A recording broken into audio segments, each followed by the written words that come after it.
Beed online ज्ञानभूमीमध्ये आपलं सर्वांचं स्वागत। मी ज्ञानोबा वायबसे।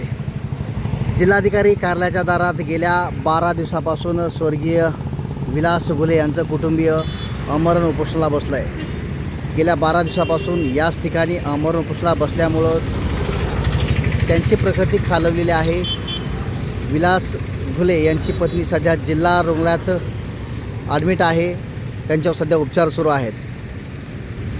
मात्र स्वर्गीय विलास घुले आणि त्यांची आई आणि भाऊ सध्या याच ठिकाणी आमरण उपोषण त्यांचं सुरू आहे। याच दरम्यान आज ओबीसी नेते प्राध्यापक लक्ष्मण हाके या ठिकाणी त्यांना भेट देण्यासाठी आलेले आहेत।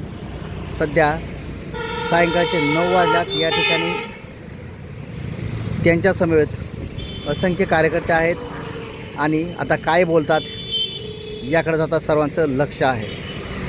सांगा सर, गेल्या 12 दिवसापासून घुले कुटुंब या ठिकाणी उपोषण करते, प्रशासन दखल घेत नाही, कुठले राजकीय नेते देखील याकडे दखल घेत नाही। सुरुवातीला आंदोलनाची भाषा करणारे नेते आज गप्प आहेत। हे बघा काय विषय, स्वर्गीय विलास घुलेंच्या हत्या झाली, त्या हत्येमधल्या आरोपींना मोका लागावा आणि काही या कुटुंबियांचं असं म्हणणं आहे की काही आरोपींना अटक झाली पाहिजे। मुळामध्ये त्यांची जी ही मागणी आहे त्या निमित्तानं ते लोकशाही मार्गानं सनदशीर मार्गानं इथं उपोषण करतायत आणि आज 12वा दिवस आहे। खरं तर प्रशासनानं पुढे यायला पाहिजे आणि त्यांच्या काय मागण्या आहेत त्या किमान ऐकून तरी घेतल्या पाहिजेत। 12 दिवस जर ते उपोषण करत असतील, त्यांना उपोषण करावं लागत असेल, मी म्हणत नाही ते काय मागण्या करतायत त्या पद्धतीनंच सगळं झालं पाहिजे असं पण नाही मी म्हणत, पण ॲटलिस्ट इथल्या पोलीस प्रशासनाची जबाबदारी आहे, इथल्या एसपींची जबाबदारी आहे। कलेक्टर ऑफिस समोर 15 ऑगस्टच्या दिवशी इथं पालकमंत्री येतात, इथं कलेक्टर येतात, एवढं स्वातंत्र्य दिन साजरा होतो।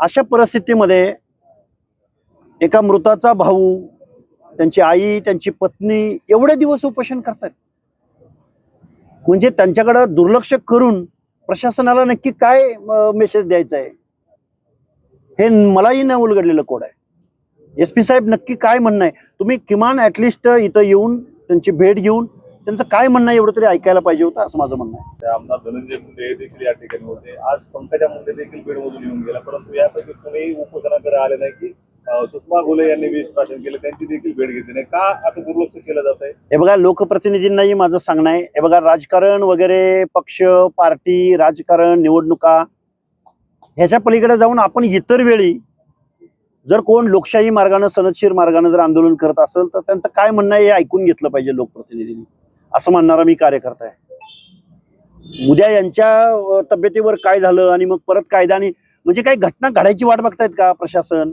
आणि घटना घडल्यावर तुम्ही मग त्याच्यावर कारवाई करणार आहात का? प्रिकॉशन म्हणून अगोदर येऊन तुम्ही काहीतरी गोष्टी केल्या पाहिजेत असं मला वाटतंय। आणि असं दुर्लक्ष होणार असेल तर मग काय, लोकशाहीमध्ये एकाला एक न्याय आणि दुसऱ्याला दुसरा न्याय, कायद्यासमोर मला तर वाटतंय मग तोंड बघून तुम्ही काम करता की काय, असा माझा डाऊट आहे, आरोप आहे इथल्या प्रशासनावर।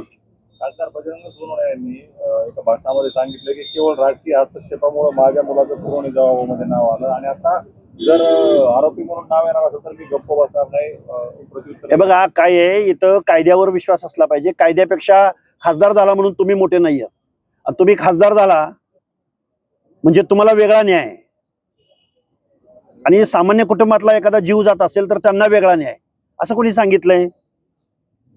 तुम्ही तर जबाबदारीच्या पदावर, तुमच्यावर तर पालकत्वाचे, तुम्ही इथले लीडर आहात, प्रतिनिधी आहात, उलट तुम्ही तर जबाबदारीनं बोललं पाहिजे।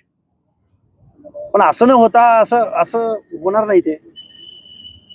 आपण जर पाहिलं तर 21 तारखेला आता याच प्रश्नावर मोर्चाची देखील हाक देण्यात आली आहे। काय नेमकं स्वरूप? मोर्चा काढतील लोक कायदा हातात घेतील, मग म्हणू नका की कायदा हातात घेतला।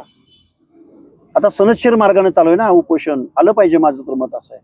उद्या मोर्चा निघाल्यानंतर लोकांनी कायदा हातात घेतला, रास्ता रोको केला, मग काय करायचं? मुळात स्वर्गीय विलास घुलेंची हत्या झाली, त्याच्या प्रेता संदर्भात हेळसांड झाली, 4-5 दिवस त्यांना प्रेत घेऊन पोलीस स्टेशन समोर बसावं लागलं, आता उपोषण करावं लागतंय। नक्की काय म्हणणं एवढं ऐकून तरी घ्या किमान। दबावाखाली कुणीच काम करू नये, राजकीय दबावाखाली जर कोण काम करत असेल तर मला वाटतंय मग कायद्याचं राज्य आहे का हा प्रश्न निर्माण होतो इथल्या व्यवस्थेवर। पोलिसांनी फ्री अँड फेअर वातावरणामध्ये काम केलं पाहिजे असं माझं मत आहे. 21 तारीखला मोर्चा आपण सहभाग होणार. हे बघा, 21 तारखेला मोर्चा आहे. इथल्या बांधवांच्या भावना आहेत, भावना तीव्र आहेत. लोकांना जर असं वाटत असेल की कायदा आमच्या बाजूनं नाही, तर ते मोर्चा काढायचाही त्यांना अधिकार आहे. त्या मोर्चामध्ये आम्ही सहभागी होऊ.